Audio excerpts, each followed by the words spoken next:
Hi wives, hi future wives, how are you? It's been a while, but I hope that you are doing very, very well. Can you believe it? We're about to be in the summer. We are heading towards June like a hurricane, super fast. It's crazy. But I hope that you're doing well and everything that you set your mind to, whatever God is putting on your heart to do. Let's go ahead and pray before we go into it. God, thank you so much for this day. Thank you so much for the opportunity to speak to people who need to hear or may be interested in the topics. I just pray that you'll bless them. And I pray, Father God, that you'll give those ears to hear those who need to hear. In Jesus' name, amen. I want to talk about this brand new segment that I've been thinking about bringing to this channel, this ministry, and it's called It's Trending. There are so many things that happen all the time. I just thought I would talk about all the different trending topics concerning Black women in our community and just all the things that I talk about on this channel at one time and just call it It's Trending. So before I go and do that, make sure you get the free wife mindset guide. It's below. It's an e-guide. It's very quick read. You'll get it done in seconds, minutes. It's not long at all. Click the link below to get it. Also with Marriages for Black Women Too, the ebook that is out. It's not a long read as well. Talks about how Black women were the most married women in America at one point, and now we are the lowest rates of married. How did this happen? How can we change? In Jesus' name, get that book below. Also, wife mindset affirmations. The link is below for that as well. I want to talk about this whole Lululemon situation. Lululemon is a store. It's an athletic leisure store, and it's supposed to be a high fashion athletic leisure store. And it caught some controversy recently because there were some Black women in Atlanta in the store dancing, gyrating, twerking, throwing their hips back in an establishment, in a place where families can walk through. Rightfully so, there were a lot of people in the Black community online who were going against this, who were saying this is wrong, this should not be happening, etc., etc., etc. And I'm gonna say the same thing. It's absolutely inappropriate. I've said so many times on this channel, this is one of the reasons why this channel or this ministry exists, is because we got to get our image, our brand as Black women has suffered for a very long time. And some of it you can say is white supremacy, and others you can say is because of our own self. Some things is not always white supremacy. It was not white supremacy for those Black women to go inside. A white man did not make them go inside a athletic store, a high class athletic store, and shake their tail feather for the world to see and record it like it was Magic City, like this was a strip club in a family establishment. I mean, goodness, I would be so embarrassed if I was with my children or even by myself and I walked in someplace and saw that. I would just walk right out. I don't want to be a part of it at all. I don't want to be a part of it at all. And I just am thankful that there have been Black women that were calling that out. Of course, there's always someone that's going to excuse the madness and you know, take up for that kind of stuff. But it's not about having fun. It's about etiquette. It's about social norms. It is not socially acceptable or normal. It never has been to go inside an establishment and just start, you know, shaking your butt on the clothes and on the walls and all that stuff. It's horrible. And we wonder why so many people look down on Black women. We wonder why that there are these caricatures of us in the media, or people globally look at us in a negative way as only sexual objects, as only good for sex or our bodies. That is what they see. And feminism is a tool behind this because they think they're doing that because of freedom and women's liberation and female empowerment. They're not empowering anyone. It's not empowering to use your body in a degrading way to go out and do it publicly because you want to be seen. And I would not be surprised if most of those women didn't have a two-parent married home or a father figure, because there's no way that a woman that grew up with her father actively in her life would think that that was okay. Because I would think if you had a father that was active and positive in your life, you would be thinking about how he would be thinking about you. You don't want to embarrass him, and you know that he would not be okay with that. And that's the problem. The father absence epidemic in the Black community has torn up our values. It has made us forget God. It has made us unvirtuous. It's made us women who look crazy and are willing to degrade ourselves on our own. No one is degrading us. Black women decided to take out the camera and shake a tail feather in a store. store. And, you know, there were some black people that were saying, why would you even support Lululemon? The CEO apparently years ago said some things about black women and how he didn't want them in their clothes. I don't find anywhere that was said at all. I think that's just hearsay. What he did say, and mind you, he's not the CEO anymore. He stepped down a long time ago. So he's not even the CEO right now. But what he did say was that he didn't want plus size women or bigger set, heavy set women in his clothes because it's a athletic leisure, it's an athletic elite brand. And just like you don't see plus size women in Chanel clothing or plus size women really modeling Chanel, at least you didn't see that before. They don't want that in their clothes. And listen, he's not the CEO anymore, and so I'm sure maybe the new CEO doesn't think that, but he has every right to decide who he wants in his brand. When you come up with a business plan, this is business class 101, everybody. Let's take notes.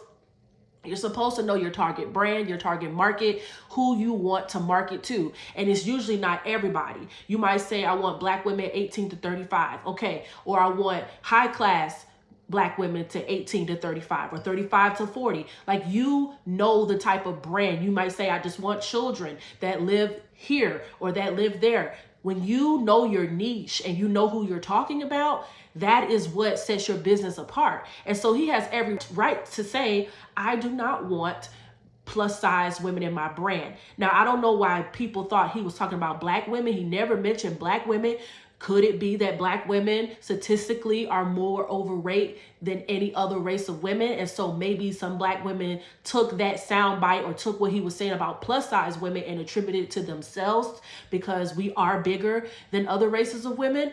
I don't know, but he did not say black women, and that's why we need to keep things in context. However, I wouldn't be surprised if the CEO now of Lululemon saw those videos of those black women shaking a tail feather on their products. I mean, and is like, yeah, I don't want those women in my store. I don't want to sell to those type of women. That's just nasty. That's just ridiculous.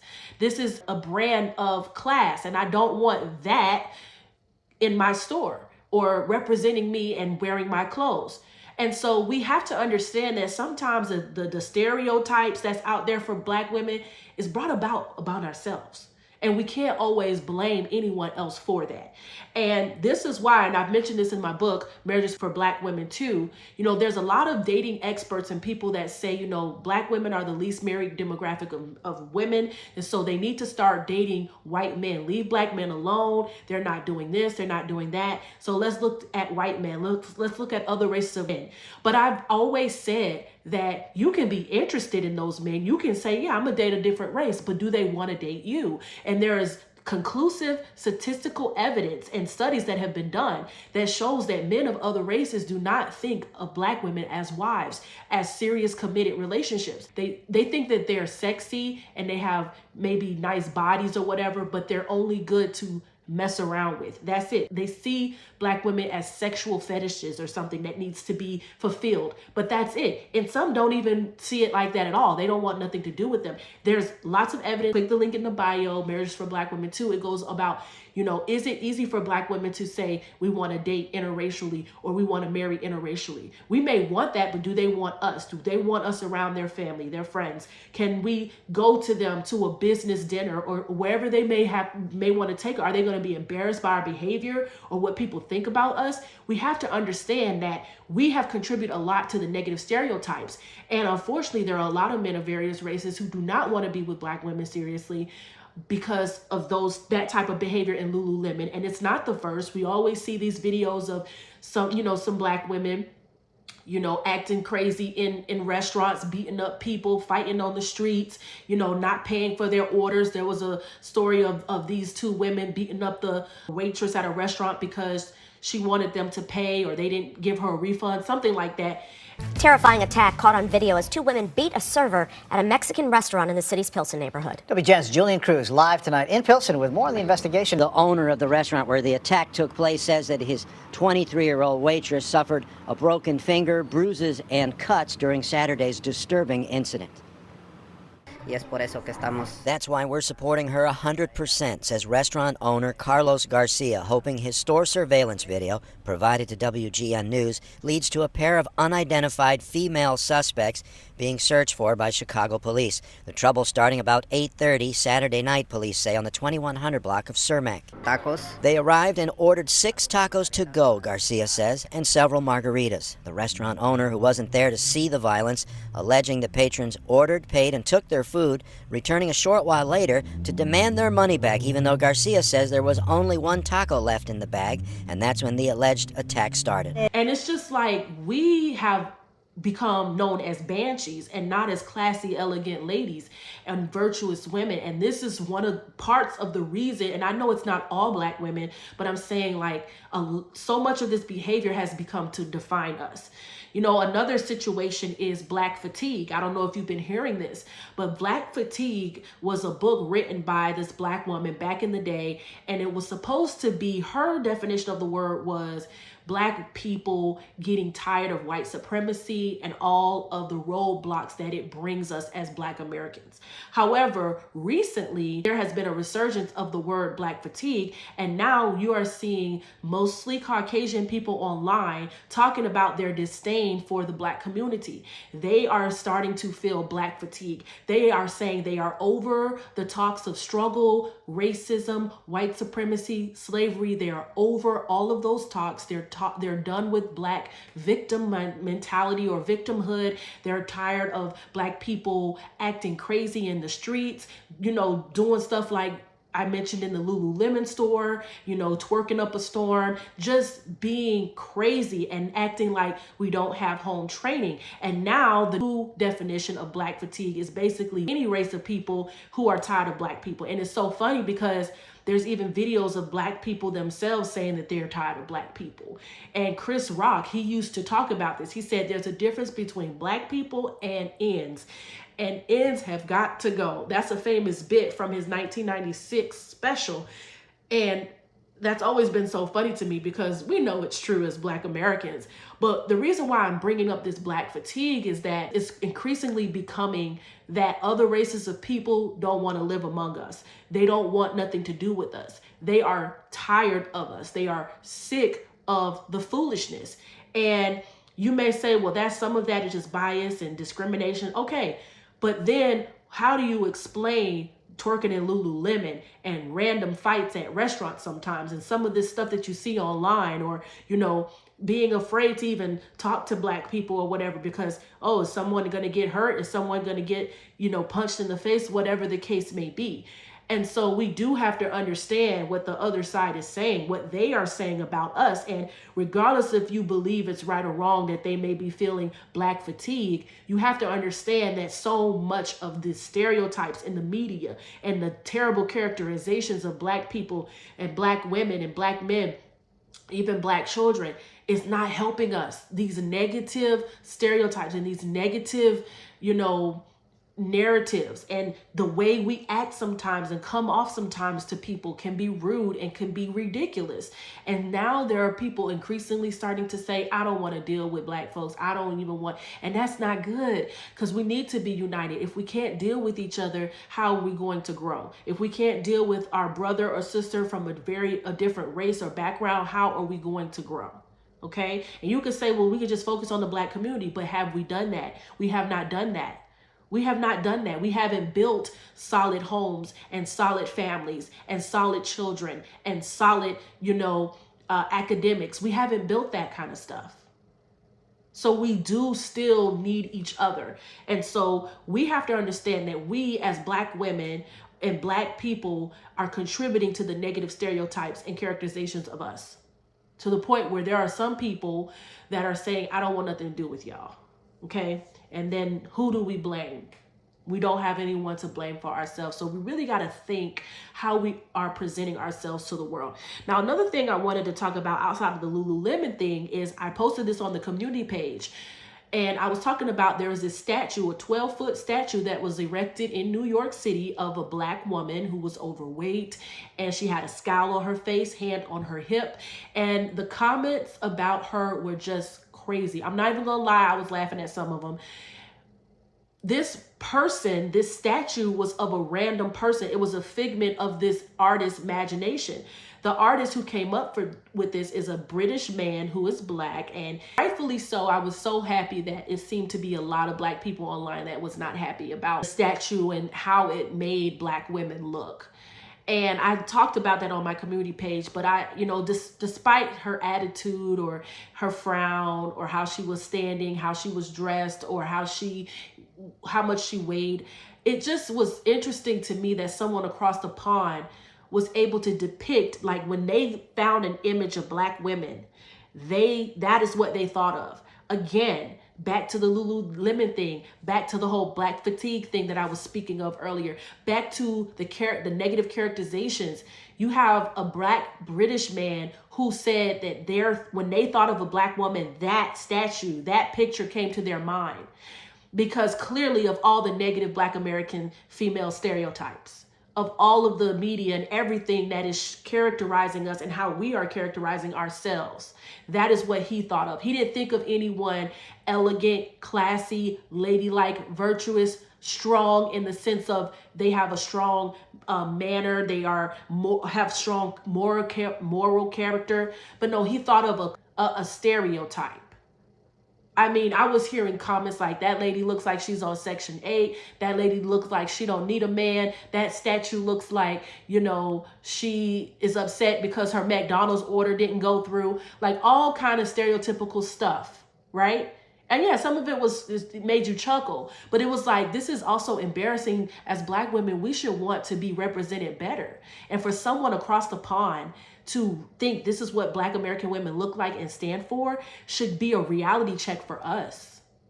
Yes, we can get upset with him, but what have we portrayed as black women? What have our movies and our shows and the Shade Room and World Star Hip Hop and all of these things that other people from across the globe, they don't have access to black Americans in their personal life every day. They don't see and interact with black Americans. They only see and interact with what's online or what's on TV or what's been told to them by other people's experiences of us. And so because of that, that is the image that they have of us. Again, we got to get our brand together. We have to get our brand together and stop calling people squares or pick me that present black women in a more positive or different, unique light. That isn't sexual, that isn't stereotypical, that isn't ghetto, that isn't obnoxious, that isn't a single baby mama. That's what he thought of us. That's one thing. But number two, where was the family? It was the black woman standing by herself. Where was the black man standing with her or in front of her? Where was the black children standing with the black man in the statue? No. Another thing we have to understand is the black community in America is a matriarchy. Because the fact that it was just a black woman standing on her own by herself with that attitude and that snarky attitude that, the statue gave and highlighted, but there was no man, no family, no nothing. It was just by herself. It just shows you that the world believes and knows that the black American community is a matriarchy. And we should be even more outraged at that they know that we're out of order and our order has disappeared. That we have a form of godliness because we should have men at the forefront of our community. And we should have black children in our black men, black women, black children together, a black family. No, that wasn't what was that wasn't what was characterized in the statue. But a black woman with a frown and attitude. That's what was that was the depiction. So it should make us really, all these things that I'm talking about, from the Lululemon to the statue to the black fatigue, all of these conversations and things that I'm talking about, these topics today, really should make us as black women really think about how we are presenting ourselves into the world. And I've said this before, you can't change everyone's mind. You're not going to meet everyone in the world, and you're not going to meet everyone that exists ever. But what you can do is make sure that you are a positive and virtuous a wholesome representation of of a Black woman when you interact with people in your town, in your community, in your church, in your life, in the grocery store, where you're not walking around with a frown. And, they always, some people say, Black women don't smile. They always look angry. I remember talking to someone. I was talking to this man and he was telling me, I don't know if I mentioned this before in a video before, but he was telling me that, he was in the mall and he was just looking at all the Black women that were in the mall. And he said, yeah, it just feels like they had attitudes. Like, I don't know their stories. I don't know what's going on. Maybe some had a bad day, but it seemed like the way that every Black woman that I saw was walking and how they were just walking through the mall, or how the look on their face, it just looked like they had a mission or something to prove, or just was attitude, a negative attitude. And they were heavy and they're fromping around. And I was just like, wow, that's interesting. Sometimes we don't even know how we're presenting ourselves to others. I know when I go out in public, I try to have a smile on my face. And I'm not saying like I'm looking like that, but I'm saying that I have a pleasant look on my face. Like something like that. Even I'm just walking down the aisle or whatever, I try to do that because I want people to see the God in me, and I want people to see that I'm not this angry stereotype that you may think of. And so all these topics really need to have us thinking about how do we present ourselves as Black women, and what can we do? How can we get closer to what God's dream, his vision is for us individually, how we can carry that and be a light. We are the light of the world. If you're a believer, you're the light of the world. So as Black women, it don't matter what your race, it shouldn't even matter that we're Black women. We should carry God's light in us all the time. And if we're failing to do that, let's figure out why. What is a pick-me? I've been called a pick-me myself from this channel and what I do. I have a heart for young men. I have a heart for men in general. I also have a heart for traditional values and God and marriage. And I want Black women specifically, to get married. And there are certain things that we have to do to present ourselves as wife material. And so in today's feminist world, that may seem like that's being a pick-me. Let's go to the original definition. Original definition of a pick-me is a woman who seeks male attention or validation so much that she's willing to maybe overlook things that men do, not really call it out, not be really, critical of men, or she's willing to put down other women to uplift men. And that is what someone's definition, the original definition, seems to be about a pick-me. But now it seems like anybody can be called a pick-me for anything. It's not even just, oh, I can clearly tell that you just want men to pick you, and you just want, to feel seen, maybe because your dad wasn't around. No, now they're calling women pick-me's who decide to not wear makeup to their wedding. Okay, so there was this Black woman who went viral on TikTok a month ago or so. She literally just posted, I don't have makeup. She was in a wedding dress. It was her wedding day and she had absolutely no makeup on. And she just posted that. She didn't tell anybody that they should do that. She wasn't giving any advice. She was just saying, I have no makeup on and I'm excited. Oh my goodness, right? And people lost their minds, started calling her a pick-me and all this stuff. And I'm just like, pick-me is just ridiculous at this point. It's not even a bad thing to be called a pick-me, because yeah, at this point, the women that are being called pick-me are picked. They're usually picked. They're usually married. They usually have a husband. They have a man. They have someone that is a man that cares for them. So they usually are picked. So it's not even a negative thing anymore. But because she didn't want to wear makeup to her wedding, she's a pick-me? Like what is really going on there? What's really going on there? Yes, traditionally, most women wear makeup to their wedding, okay? But why is she called a pick-me? Well, clearly she was picked. She's walking down the aisle and the people that are saying that she's a pick-me are not. They're at home in their bed, watching TV or looking at her getting married. So she was picked. What's wrong with being picked? We all want to be picked. We want to be picked by God. We want to be picked by our family, our fathers, the men that we see important, friends in our lives. We do want that. And statistically, women more so than men want to be involved in more social groups. So it really hurts a woman to be an outcast in a social group. Studies have been done about differences between men and women. And that is what it is. Women want social groups. They want to be picked in social groups. So to be an outcast and be seen as an outcast in a social group is not good for women. And so it's really sad because this woman was getting married. And I want to tell you the beauty. I don't know. I didn't research more about her video. I don't know what her response to all the criticism was. I hope she enjoys a beautiful marriage.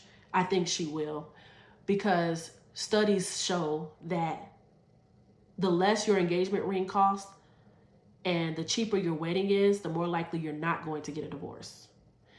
And the reason why I wanted to bring that up is because going without makeup on your wedding day, on a day where traditionally most women put on makeup, they want to look their best. But she's saying this is deeper. I feel like this is a spiritual thing. When I saw that, I was like, wow, she is willing to be so vulnerable and say, I'm walking down this aisle before God and man, and I'm going to present to you my most real and authentic self, because that is what you're going to get. When we get married, you're going to see me fresh faced, no makeup, right? And I'm just thinking this is what she could be thinking. But this is so powerful. What if brides and grooms presented their real selves on their wedding days? What if they didn't have this big wedding and, you know, all the makeup and all of the glitz and glamour, and really just said, I'm just going to marry you as I am. I'm going to look regular today. I'm going to look like how you're going to see me every day. You're going to know what you get. And I'm going to be vulnerable with you. Having no makeup for a woman, especially for women who do love makeup, it's such a vulnerable thing. It's such a vulnerable thing. Right? Because we as women, we care so much about our looks and how we look. Men do too. But it's such a vulnerable thing to say, I'm not going to get married under false pretenses. That's not how I really look. Okay? With makeup, caked up makeup. This is how I look with no makeup at all. And this is what I'm going to present to you. And I'm going to let you know that this is who I am.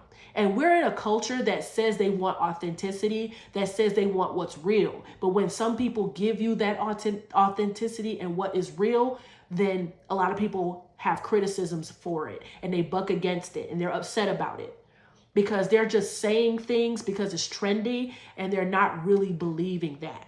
I thought it was brave of her in a makeup and culture that is obsessed with beauty as a woman to go down the aisle with her bare face and tell her husband, this is between you and I and God, and I'm going to be vulnerable and present my real self to you. Now, no shame to anyone that wants to wear makeup, to any woman that wants to feel beautiful by wearing makeup and the best dresses and the glitz and the glamour. Fine, if you can afford it, and if that's what makes you feel good on your wedding day, great.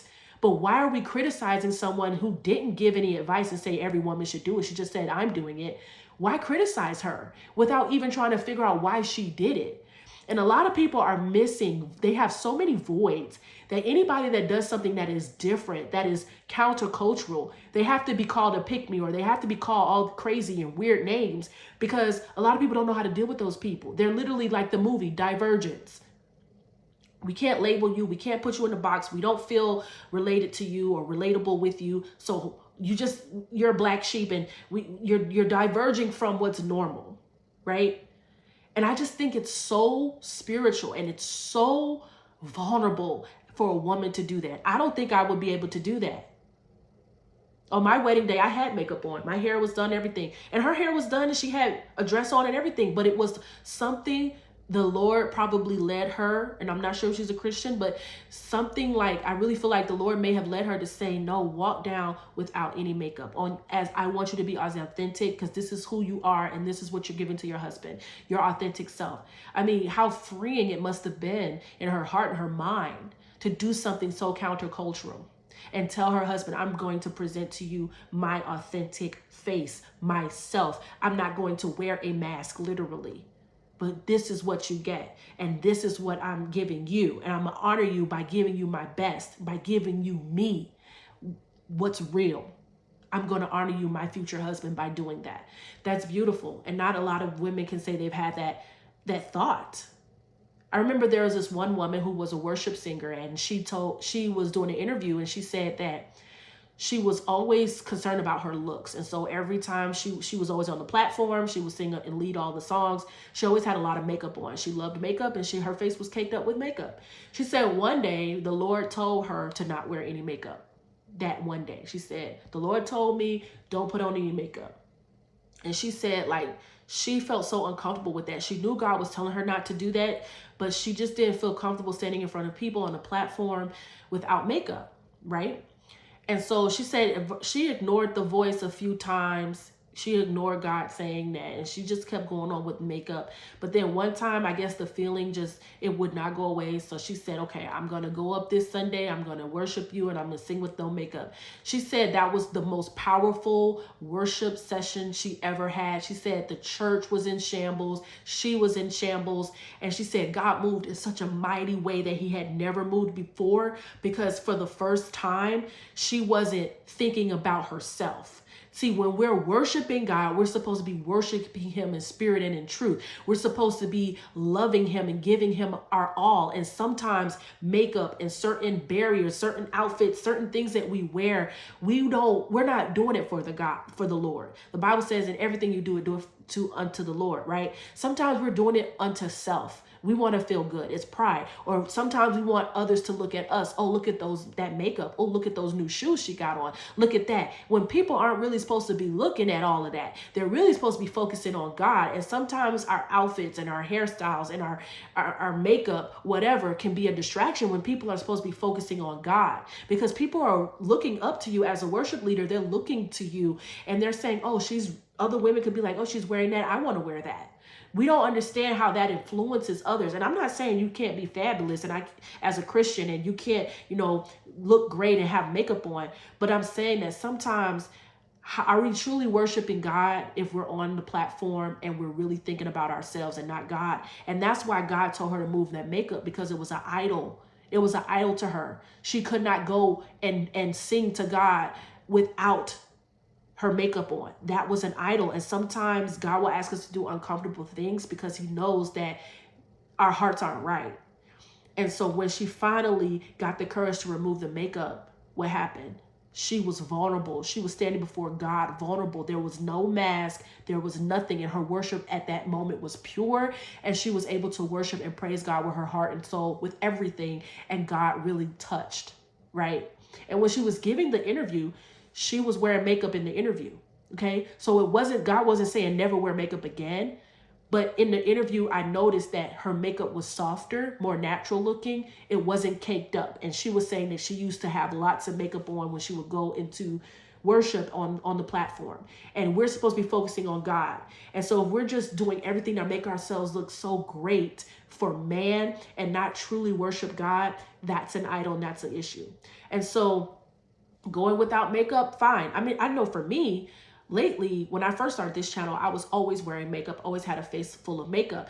And I wouldn't say like I was caked up or anything. Like I stopped the caked up look years ago. I kind of like for a more natural look, makeup look, stuff that's just not going to take a lot of time. I just have a lot going on in my life and I don't have time to be doing 45 minutes trying to get my makeup together. So now I do quick stuff, right? But even then, recently, I haven't even been wearing makeup on camera or even to go to certain events. Now I only wear makeup if I'm going to some place important. But even then, sometimes I just don't wear it. So, and that was freeing for me. That was a little bit freeing for me because it's like, I don't need all of this to cover up like my flaws or whatever I feel is my flaws. It's like sometimes showing up as your authentic self, what people love to say that these days, is just being authentically you, how God made you. And sometimes that means without the makeup, without the wigs, without the weaves, etc. So I just think we need to understand what a pick-me is. It's so funny how like definitions of certain words can be one thing and then in time move into something else. I was telling you in the last video that I did on this channel that Felicia Rashad was even being called a pick-me because she said that men want their women to dress a certain way that isn't scantily clad. And some women had a problem with her saying that, oh, she's a pick-me. I'm like, imagine calling a honorary classy woman who is in her 70s a pick-me. That is, you should feel disrespected. You should feel disrespectful and convicted for even calling her a negative name. Because that's what they mean when they say pick me. They mean something negative. And so I think that that definition doesn't mean anything anymore. It's not what it used to be. It's not even a bad thing being called a pick me now. It's just like, okay, you're insecure because I have a pull and a way with men or a way with life that you don't have. What I'm doing is attracting men. What you're doing is not. Instead of trying to figure out how I can get better and how I can be the type of woman that men want, I'm just going to cry in my feminist cave corner all day and, woe is me. I want to move on and talk about Simone Biles. I absolutely adore Simone Biles and her husband. I actually posted this on my community page. They went to the Kentucky Derby and they looked great. They were at the Met Gala and looked great. I think Simone Biles is an excellent representation for Black women.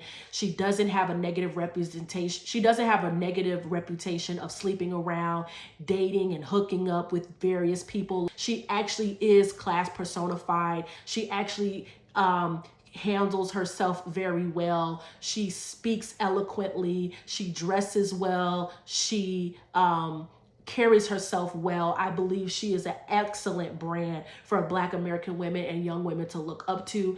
And I just love that she is in love with being a wife. She is not seeing it as a trap, as feminists would love to say, marriage is a trap, marriage is this negative thing. No, I love that she's always happy. Even that whole thing with her husband, that controversy that they got into where he said he was the prize. I mean, people were upset, but she's been acting like it's the truth, right? Because she's always smiling, happy to talk about him, always, saying something positive about him and supporting him. She even wears a necklace that has his last name. It says Owens. And I just love that she loves being married. And I love that she's showing Black women that it can be done and you can be happy and you can support a man and he can support you. Because although he said he was the prize, I know in his heart, he believes she's the prize too. Like, why would you both want to marry someone that you don't think that you actually got a gem with, right? Like a gem, G-E-M with.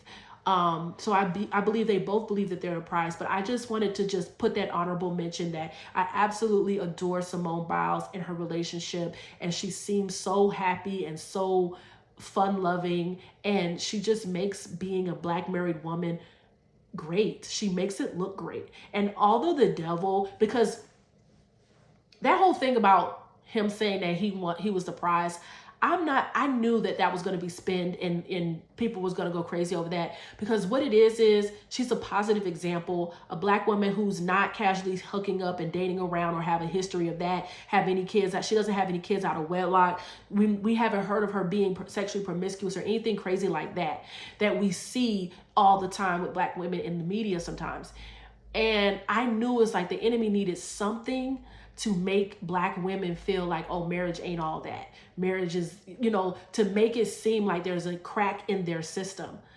And so he took something like what he said and ran with it. And people even today are still saying negative stuff about it. But I love how it's not getting her down. It's probably bringing them even closer. Sometimes what the enemy means for evil, God means for good. Sometimes when people are going through problems in their marriage, as far as like, maybe not problems in their marriage, but people are attacking their marriage, someone's marriage, that actually doesn't draw them apart. It actually brings them close together. And so I just think Simone Biles is an excellent representation for Black young women. And I just hope that she can continue on that path. I don't know if she's a believer, but I hope Simone becomes a believer. Simone, if you see this, I pray that you know that Jesus loves you, has a plan for you, has a heart for you, made you. You're in the image of God. All of this clout that you have is for a reason, to glorify him. And I believe to show Black women the importance of marriage and the importance of a two-parent married home that you will be giving to your children one day. And you will be so happy you did. I want to also talk about Rihanna. Rihanna is pregnant with her third child. At the Met Gala, she announced the pregnancy. She's been with A$AP Rocky for a long time. Some people say they might be married behind the scenes. There's some rumors. We don't know. I would like for Rihanna to get married because a lot of people in the Black community love Rihanna. They like her personality, that she's carefree, and they just like her. And I think they like them, A$AP Rocky and Rihanna together. That's just what I'm saying. When I look at blogs or anything about them, it's positive. and they like that their family is growing. So why not just be a great example by getting married and announcing it and stuff like that? Now, I have my views on if they are not married, why that is, but maybe I'll make another video about that. But, you know, why I want to talk about Rihanna, I also want to talk about Beyonce, is because the Bible says that we should not compare ourselves. We should basically be minding our business, work with our hands. Like, comparison is terrible, because I see a few posts from Black women online saying, you know, Rihanna's 37, she has 3 kids, she found the love of her life, and she shows us that we don't need to settle. We shouldn't settle. Why should we settle? And I'm just thinking, like, you're comparing yourself to Rihanna. You think that what Rihanna is doing and the life that she's living is something that you can do because she didn't settle. She found the right man, and she's got her business empire, and she also is, you know, on her 3rd child. I even saw it with Beyonce. People are talking about, you know, look at Beyonce, look at her family and all this. She's still able to do this. Really what it is women who are career minded, who don't like the talk about, you know, settling down in their 20s, don't like some of the red pill talk or the more conservative talk about, you know, women should get married in their early 20s and have children in their early 20s because at 35 they have geriatric pregnancies and that presents a lot of issues. And, you know, if you wait too long to get married, it could be complicated. If you wait too long to have children, that could be a complicated pregnancy, and you don't want to just focus on your career. So they love to use these outliers. They love to use these outliers like a Rihanna or a Beyonce or certain women who are older, have a really good career on the surface, and then also seem like they're married and having children and they have it all, right? But I think it's not good to compare ourselves, one, to those women because they're celebrities. The average everyday Black woman is not Beyonce and is not Rihanna. Not even just in looks, but in resources. Beyonce, Rihanna, Mariah Carey, all these women who are waiting in their late 30s and 40s to have children, they can do that because they can pay for IVF. They also have doctors and nutritionists that are around the clock that are checking on them, making sure they're okay. If they were to have a high-risk pregnancy, they know how to deal with them and help them immediately. IVF is expensive for the everyday average woman. So the everyday average career woman who decides, I'm not going to have a child until I'm 35, 40 years old. Listen, I'm going to focus on my career or whatever. Yeah, IVF is very expensive. It's very expensive and it's emotionally draining. There are so many stories of women who say it's been so expensive and it's been emotional for me and it's been a hard road. People think that these doctors can just magically make things happen, but sometimes it doesn't happen that way. It takes multiple trials sometimes. It takes multiple trials before a woman can get pregnant. There's women who have been trying IVF for a long time. It doesn't just happen at one time. And guess what? Again, it's expensive for the average Black woman. Everyday average Black American woman is not making 6 figures or millions of dollars. That's a very small percentage of high-earning women that you see on TV or that you see promote it or talk about it on podcasts. But it's a very, very, very small subset of women, Black women. It's a very, very small percentage of Black women that make that much money. Most Black women are making less than $50,000 a year. And so we cannot compare ourselves with celebrities and say, see, look at what they've done. They have a career. They're having kids, they're having kids at an old age and they didn't have to just settle. They didn't have to settle. Those type of comments are leading Black women astray. And we should not take our cues from women like that who are making these comments because they're not married. They haven't settled down. They don't have children. If they do, they're out of wedlock. We have to stop comparing ourselves to rich celebrities who have nurses, doctors, physical therapists. They have access to all this. So yeah, they've got money for IVF. They've got money to do all of that. Average everyday Black women don't, and we don't have time. We should get married in our early 20s if we can. We should not focus on our career only, and we should focus on family, our career as homemakers and wives and mothers. That should be our focus as early as possible. Not to say that we can't do anything else and have a career, but there is a small line between Black women are more likely to have high risk pregnancies. Black women are more likely to have preeclampsia. Black women are more likely to have premature babies. Why is that? Well, a lot of it is because we're unhealthy. A lot of us have obesity, and some of us are having children older. There was an article that I put on the community board recently that said that American women are having more children at age 40 than ever before. American women are having more children for the first time at age 40 than ever before in history. And honestly, I don't think that's good.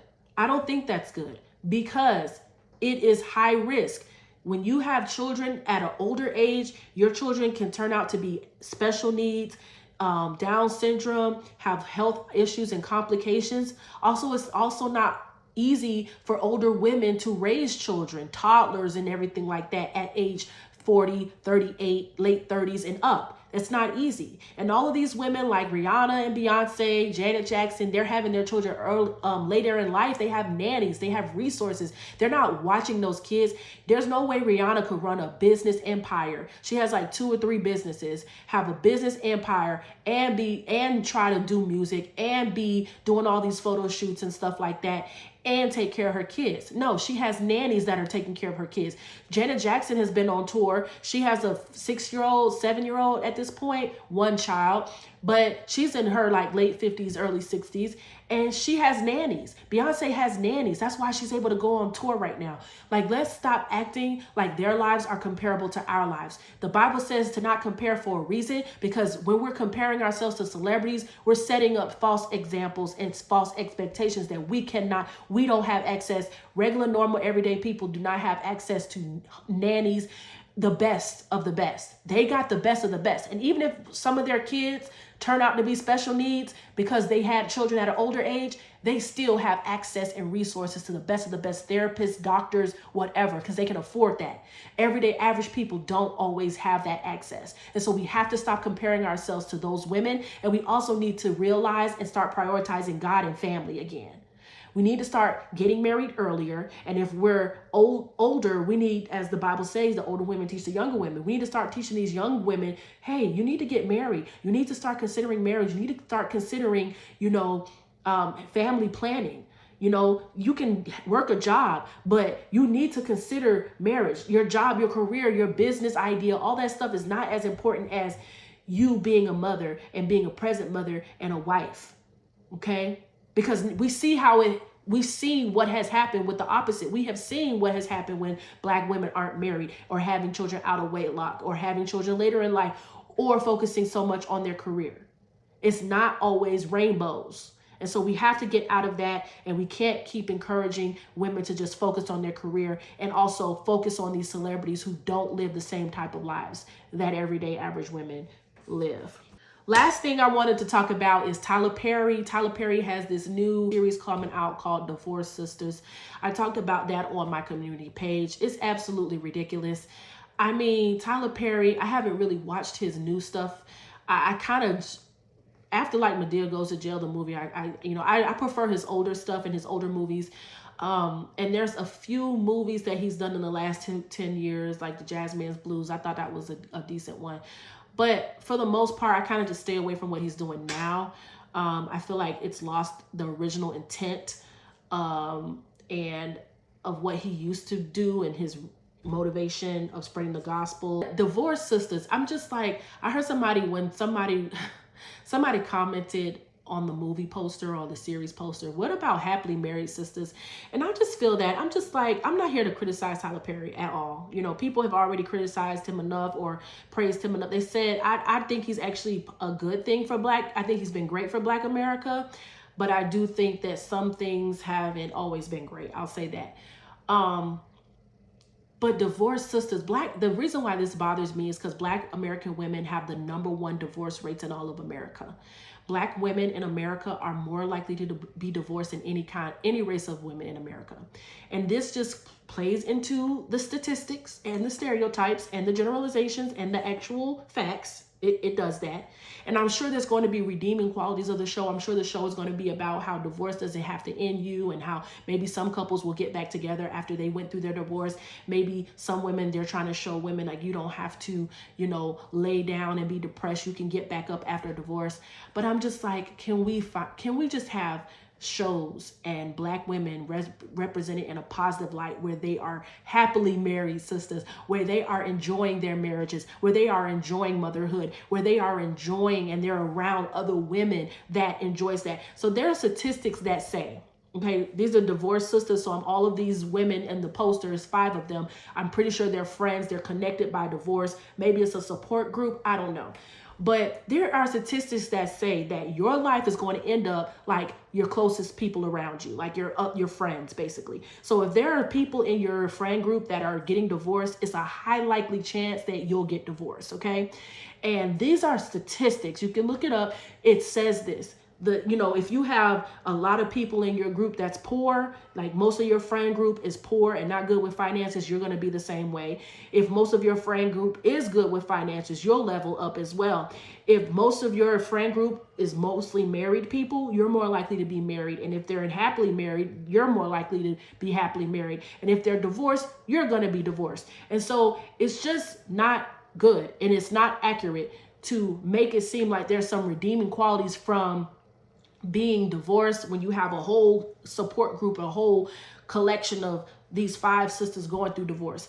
The other irony of it is that 2 of the women in the cast, as far as I know, I didn't look at all the other women, but there were 2 women that I knew from the poster, and 2 of them are actually married in real life, and one of them has been married 3 times, literally on their 3rd marriage.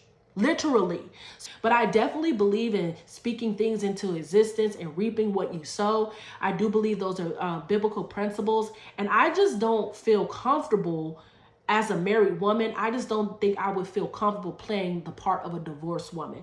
Now, yes, you can say this is acting, it's not real life, but I definitely believe that sometimes people take they take the script into their own lives.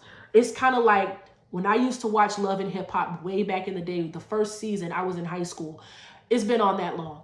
I used to watch it, and I was dating my husband. At the time, he was my boyfriend, but I was dating him. I never had thoughts of infidelity, cheating, anything like that. But when I watched Love and Hip Hop, it was so addicting, right? All the trash shows are so addicting. I would watch it, and immediately I'm starting to think, oh, he's cheating on me. He'll cheat on me. I started having these thoughts I never had before. And that was because I was ingesting Love and Hip Hop. Because what goes on in that show? Everyone's fighting. All the women are, suspicious of their boyfriends. Someone's cheating on somebody. It's always relationship drama and all this stuff. And the more it's like you are what you eat, you are what you watch, what you see, right? So if you ingest all of that forever, it's going to come out. It's going to eventually come out in your own life. And so I had to put that away. And literally when I stopped watching that, those thoughts stopped coming. I didn't even think it that way anymore. And so, the Bible says you got to protect your ear gates and your eye gates, what you watch, right? It's a verse. I'll put it on the screen because I can't think of it right now. But it's basically, you got to guard your heart. You got to guard your heart. That's the verse. You have to guard your heart. You can't just watch and listen to everything, because spirits, if you believe in that, and I do, I'm a Christian that believes in that, they can transfer and they want to attach itself to anything. And if you're giving it agreement, you're coming in agreement with some of these TV shows, some of these things, you're coming in agreement with that. And so now you all lustful, or you all suspicious of your man, or you all this and that because you're watching divorced sisters. I think a lot of Black women would get married quicker if they started watching positive marriage content.